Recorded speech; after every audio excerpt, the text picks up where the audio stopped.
अगर वाकई भगवान हर जगह है तो इस दुनिया में इतनी बुराई क्यों है और लोग इतने बुरे कर्म कैसे कर पाते हैं? यही सवाल है ना आपका। तो आइए इसको समझते हैं, लेकिन उसके पहले हमें यह समझना होगा कि भगवान है कौन। तो अगर हम वेदों से या गुरबानी से इस बात को पूछे तो एक सरप्राइजिंग सा जवाब मिलेगा कि भगवान ना कभी किसी से प्रसन्न होता है और ना ही किसी से नाराज होता है। भगवान इमोशंस में बंधी हुई कोई एंटिटी नहीं है, निर्भव निर्वैर, मतलब वो ना किसी से कोई दुश्मनी रखता है, ना ही उसका किसी से मोह है या अटैचमेंट है। अब अगर ऐसा है तो सवाल उठेगा कि इस दुनिया में लोगों के साथ इतनी अच्छी चीजें और बुरी चीजें कौन करवाता है?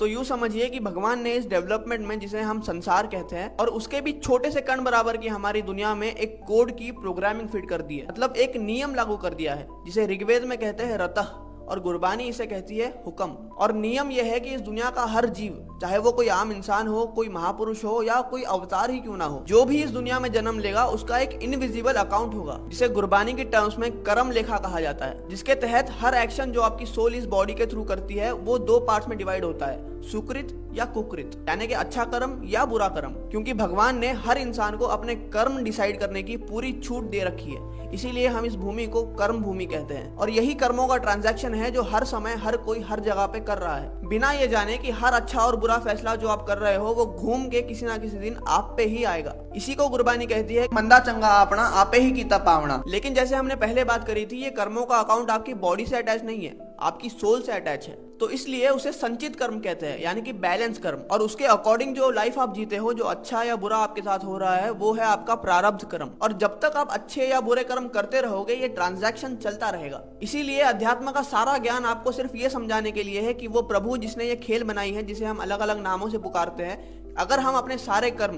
उसको समर्पित करके करने लग जाए तब जाके वो निष्काम कर्म कहलाएगा, जिसका मतलब है कि वो आपके अकाउंट में ऐड नहीं होगा और आप अपनी सुख और दुख की साइकिल से मुक्त हो जाएंगे। क्योंकि दुख जितना बुरा है, सुख भी उतनी ही बड़ी बॉन्डेज मानी गई है। लेकिन निष्काम कर्म करने के लिए आपको सुचेत होना पड़ेगा, कॉन्शियस होना पड़ेगा, और कॉन्शियस होने के लिए आपको भक्ति का, साधना का सहारा लेना पड़ेगा। लेकिन क्योंकि हमसे निष्काम भक्ति ही नहीं होती, हम समर्पण भी नहीं कर पाते और अपनी सुख और दुख की साइकिल में अटके रह जाते हैं।